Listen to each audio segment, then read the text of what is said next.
Hello, my magical, beautiful community. My name is Jen Cushman. I am an empathic intuitive. I am an energy practitioner of Reiki for 25 years and Huna now. And I am also certified in neuro-linguistic programming, mental emotional release, and hypnotherapy. Okay.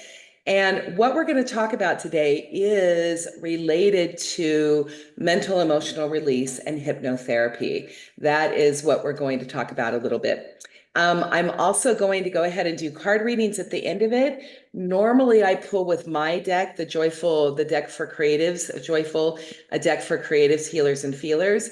And because of the events that transpired this morning, I wasn't able to go find my personal deck. So I am going to be going back today to one of my very favorite decks that I used that was really quite an inspiration for me when I was creating my own deck. It really was this deck by Chris Ann, the Sacred Creators deck, and then also the Gabby Bernstein Super Attractor decks. Those were my biggest inspirations in terms of what I wanted the art, my art, and the messaging to look like. So I'm back to an old favorite today. It's funny pulling out this deck and even just touching this deck almost feels like a comforting old quilt to me. You know what I mean? Something comfortable and beautiful and something to wrap around me. And so it's really lovely to feel that, particularly after the morning. Okay.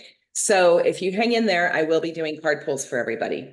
And let's go ahead and get started on the love and learn topic today. Okay. So what I want to do, nice to be flexible and changing it up. Yes, thank you, Beth. It is flexible and changing it up. It wasn't what I intended, and it is resilience, and it is also just moving forward and just not getting so flustered and realizing that there are always other options. So, and it's a nice break. And it's going to be a lot of fun. So we're going to have a lot of fun. Okay. First of all, I want to say to you all, I'm happy to be back. It's really cool. I missed you guys. When I don't start my week with Magic Mondays, it's very interesting because it just feels like something in my week is missing. So when I get to be here with myself and I get to be here with you guys, just know that I get to start my week on a great note, a good note, a great note. And I just get to start with that positive, uplifting vibration energy that carries me through the week. So thank you all for being here. I'm happy to be back. Greg and I actually had an amazing 32nd wedding anniversary, and I appreciated the time off from being able to do this, and I'm so happy to be back. So that is really great. Okay. Okay, on to the topic today. So, what I want to talk to you about today is something that I bring up all the time. It's emotional baggage, right? And the reason why I'm bringing it up today is because I want to do a talk where I want to explain what emotional baggage is. And I want to explain to you in a way that you can understand that it may sound scary, and it's actually not. As human beings, we all have emotional baggage. It just means that we have typically, usually from our childhood, we have had events and experiences that happened in our childhood that created a significant event. It was something that happened. Now, it could have been very insignificant for the adults around us. And for us, for some reason or another, the way we heard it, the mood we were in, whatever was going on for us, made it a significant event. And then because of what transpired, the thoughts and the words that transpired, it created limiting beliefs and limiting decisions from that. So a limiting belief and then a limiting decision, and also negative emotions, right? Anger, sadness, fear, blame, guilt, hurt, whatever came in there and it got stuck. Our unconscious minds took that event, took those emotions, took the limiting beliefs, and it basically stuck it. It basically said, "Ooh, this happened. I don't like this. This didn't feel good. I'm not quite sure what to do with it. I'm not quite sure how to resolve it. So I just go ahead and I'm just going to put a little bubble of protection about it." Now in Hawaii and the Hawaiian culture, they call that black bags. That's the black bags. It means that our unconscious mind, in order to protect ourselves in the moment for the time, took it and put it in a black bag and just stuck it in there, sealed it up, put a string on it, and then just put it away for a later time in our life, where then when we are safe or we have the tools or the knowledge, that information can come back up again in order to be cleared, right? In order to be healed. That's the way this process works. Okay. So now that I explained what emotional baggage is for you, what I really want to tell you is how this emotional baggage interferes with our manifestation, with our ability to get the things that we want in life. Now, in American culture, or just in pop culture, general culture, the word that we use right now more often is self-sabotage. We know that when things start going right, stuff is going really, really well, something will happen, we'll have a thought, we'll have an emotion, we'll have something, and then it will just click off those old patterns, that old programming. And then all of a sudden we're like, why do I do that? Why do I self-sabotage love? Why do I self-sabotage my physical health? Why do I self-sabotage my relationship with my family? And we start asking these questions about why do we self-sabotage? Well, self-sabotage is just another way of saying, which is more common, but it's another way of saying that our black bags have come up, our stuff has come up, our unconscious mind has brought it up because we are at a point in our lives when we are ready to do something about it. We are ready to get rid of those old limiting beliefs. We're ready to let go of the limiting decisions that we made. We're ready to let go of the negative emotions. We're ready to just let go of the grief or the hurt or the guilt or the pain or the sadness or whatever it is. And the reason why our unconscious mind brings it up is because it is no longer serving us. It is just time. Like literally, it is just our unconscious mind way of saying enough. Enough, we're done. This is not helping you. You are not moving forward. Let's clear this so we can move on and we can be the person we want to be in our life, and we can do our purpose. We can actually live our purpose, and then we can move forward and we can manifest and have the things that we want to have in our life. Okay. So I want to tell you a little personal story, because as I teach about it, I always feel that story is the easiest way for us to understand what I'm talking about. So I'm going to tell you a very personal story right now that I think will be really helpful for you, or at least I hope it will be helpful for you. And hopefully you can see a little bit of yourself within me, because hopefully that I am a mirror for you and that you are a mirror for me. Okay. Now, some of you know, not all of you know, Lauren, Susan, some of you have joined me, Beth have joined me after the arts community. Many of you here know me from the arts community. Hi, Isabella. So glad that you're here in your home. Sherry knows me from Magic Mondays, right? A lot of you know me from this empathic intuitive business that I have. And others of you are very dear friends of mine who know me from the arts and crafts industry, right? So Deborah, others, you guys know me from a long time ago. And you know that at one time in my life, I was very, very active and involved in the arts and crafts industry. I was a designer. I won awards for being a designer. I would go to the biggest show that we had annually, and I would teach at these events. So I would teach other designers how to use the products so they would be able to take it home to their independent stores, to their independent in their community, so they could use these products with their people in order to sell the products and also use the products so they would have a way to do their own creativity. Okay, got it? Hope everybody's following me. So that's what I did. I was I was a teacher and artist. That allowed me to write a couple of books, allowed me to be on television, on shows. I mean, I was able to have a pretty cool career doing those things. Now, in the crafts industry, The designers who make it to the top, right? The very, very top are the designers who end up getting their names on a product line. So for example, there's a company called Ranger and they have signature designers, and these particular designers, will get to develop their own product line with their name on it. So it was a big, deep desire of mine to have my own product line.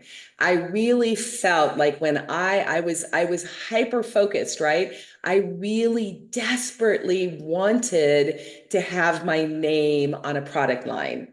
Now, I fooled myself like we often do, right? I had this deep burning desire for it, but I fooled myself by saying, you know what?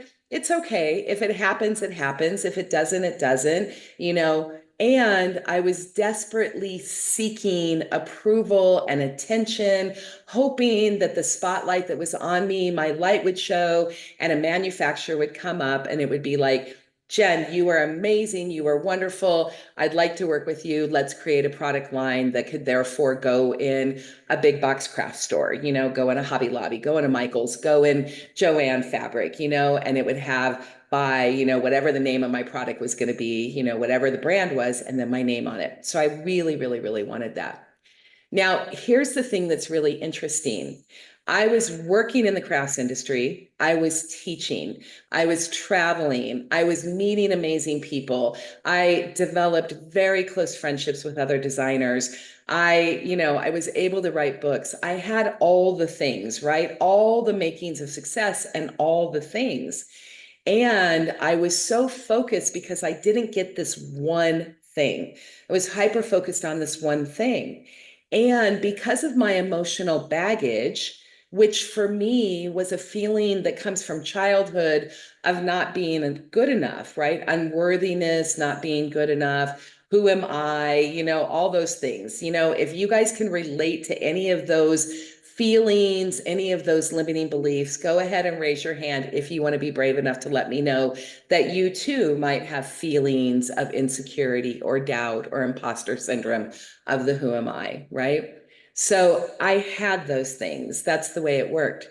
And the emotional baggage was in the way. Do you understand? It was like I desperately wanted this craft line, and I wanted it because I made meaning that if I got this, therefore I would be at the top of my game, I would be successful, and then it would somehow fill me and fill up that bucket, that inside hole of me where there was a belief and a decision of worthiness around there, of being unworthy, who am I, all those things. So I thought, when I get this, then I will know I am fill in the blank, successful, worthy, loved, whatever, all of those things.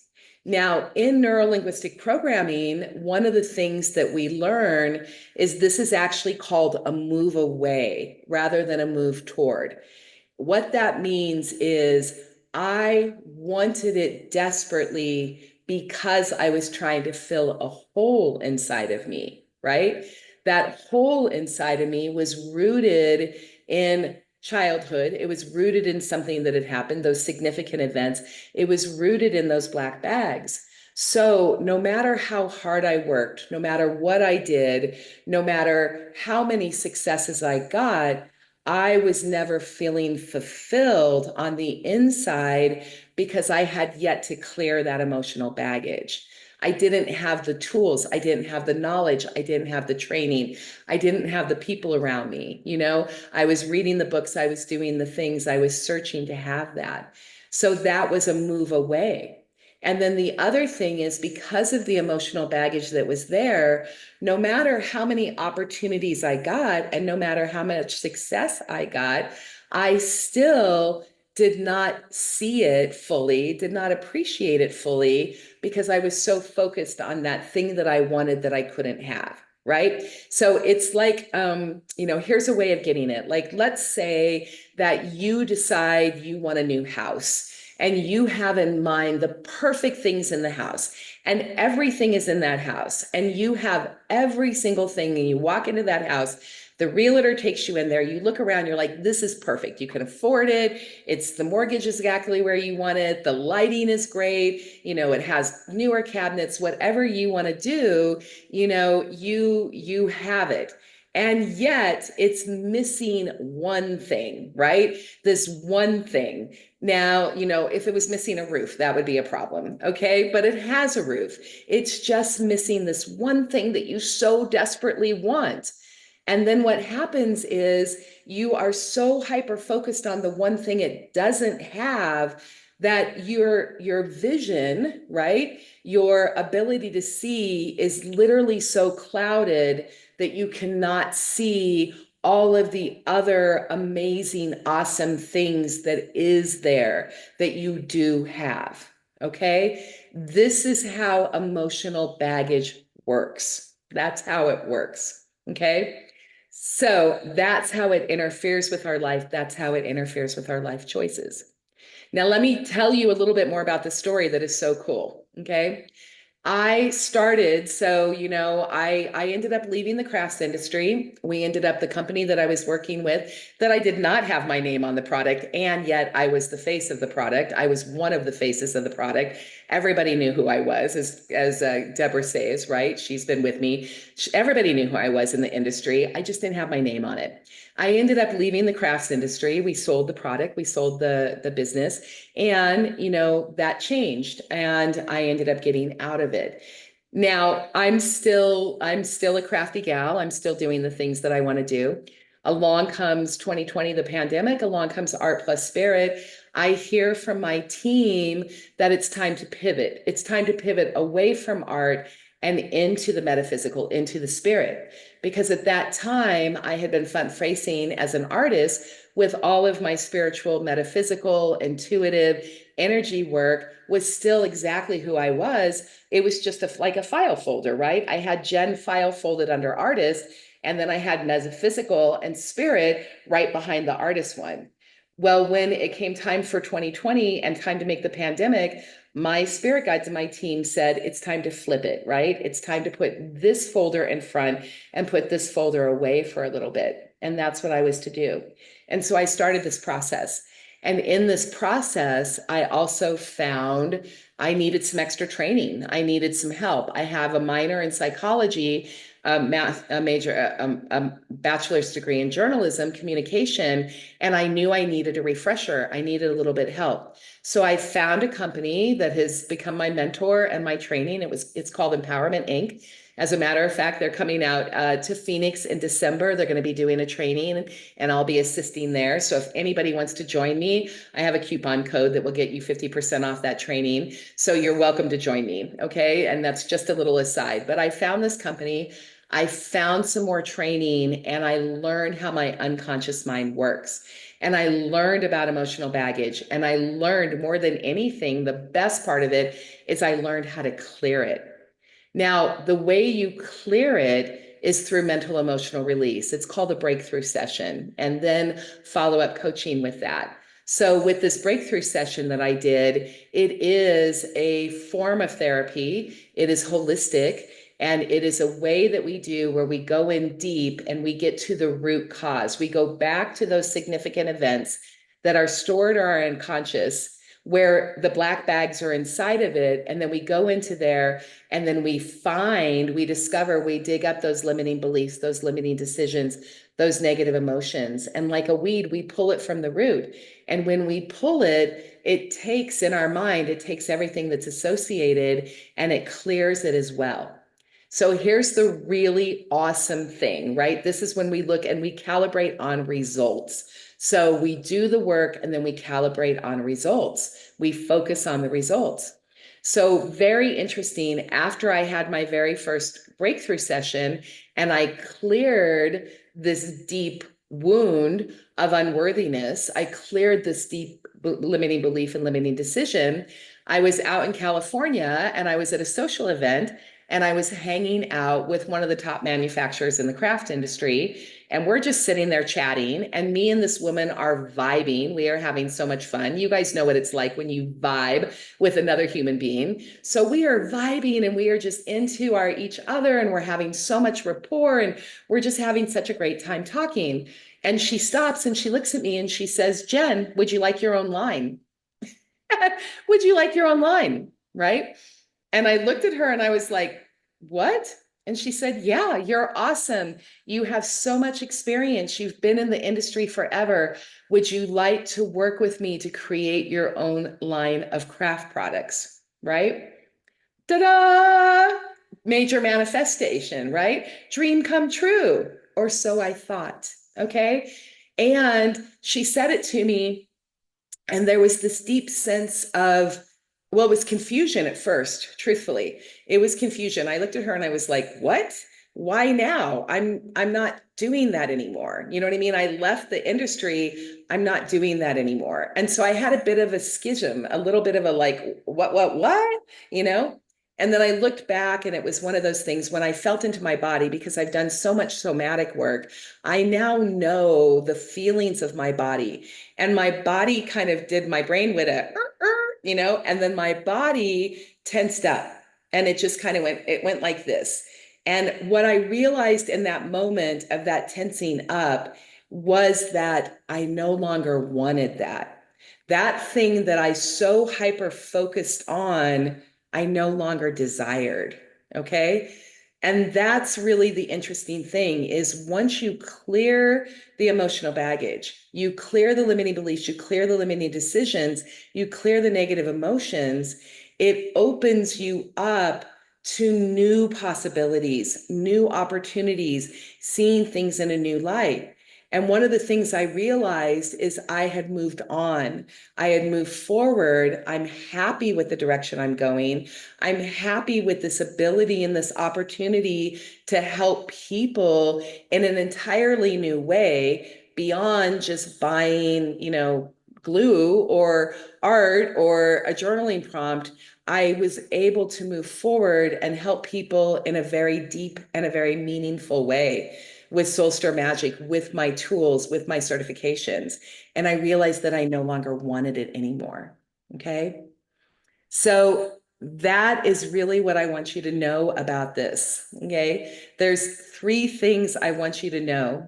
One is that when we look at our lives, we often already have our dreams. We really already have, particularly when we get to a particular age in our lives, right? We get to this midlife age that a lot of us are at right now. When we get to that point and we look around, we realize that we are the sacred creators of our life, and we have been creating, manifesting, building the life that we want. And there is so much beauty in our lives. And we look around, we have 7 out of 10, we have 8 out of 10, we have 9 out of 10, we maybe even have 10 out of 10. But because of that emotional baggage, because of that limiting belief, that limiting decision, that's something, we are literally unable to see what is in front of us. Okay. We just can't see it. We literally have a blind spot. I do this work, and I am very good at helping other people see their blind spots. I am unable to see my own blind spots. I'm very fortunate that because of Empowerment Inc., because of the work I've done, I have met some really amazing people and some very lifelong friends that I could pick up a phone who are also certified, also trained, also great at it, and just say, hey, help me. I have a blind spot. And they're able to do the process and work through. And then I'm able to clear what I need to clear. And then I'm able to see again. It's like I once was blind and now I can see. So that's the number one thing I want to tell you. Often, once we have done the release work and we have released those things, we've released the lean aways, the move aways, we get so clear that we can start doing the move toward, which is, what do you want? What do you really, really want? And then you can move toward it with such clarity, such congruency that manifestation happens like this. You think it, boom, the right person calls. You want it, boom, the right person calls. That's how great you can get with manifestation. And then when it comes to you at the right time. Okay. Also, regarding divine timing, what we wanted in the past so desperately and we didn't get, if we go back and we look at it, we realize that the thing that we thought we wanted really wasn't good for us in the first place because it was so wrapped in our emotional baggage. And then when we get a little bit of expression, we go a little bit further, we get a little bit of hindsight, we can look back and we can see, had that happened, it would have taken us on a completely different trajectory. And it very likely could have taken us off our purpose. Okay. So when that happens and we get that, what I call 360-degree sight, we get to look at it and we get to have such gratitude for not being able to manifest the thing that we wanted so desperately. Okay. And then the last thing I want to leave you with, and I'm going to pull a couple of cards today, and I'm not going to pull as many because this talk went longer and because I missed last week and because I'm so passionate about today's topic, I feel great about it. The last thing I want you to know is just relax, relax. Okay. Here's what I know to be true now more than anything. If it is meant for us, truly meant for us, whatever the it is, right?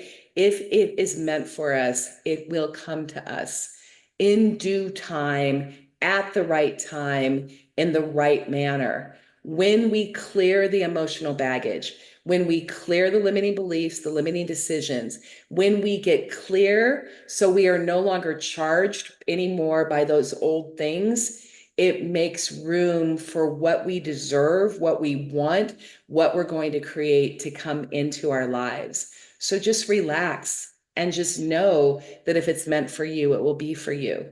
It was not meant for me to have a line. It was meant for me to be in an industry that I loved and I excelled at and I was great at. And I really got to be a superstar at. I just didn't ever feel like a superstar because my crap was in the way. Okay. Okay, you guys.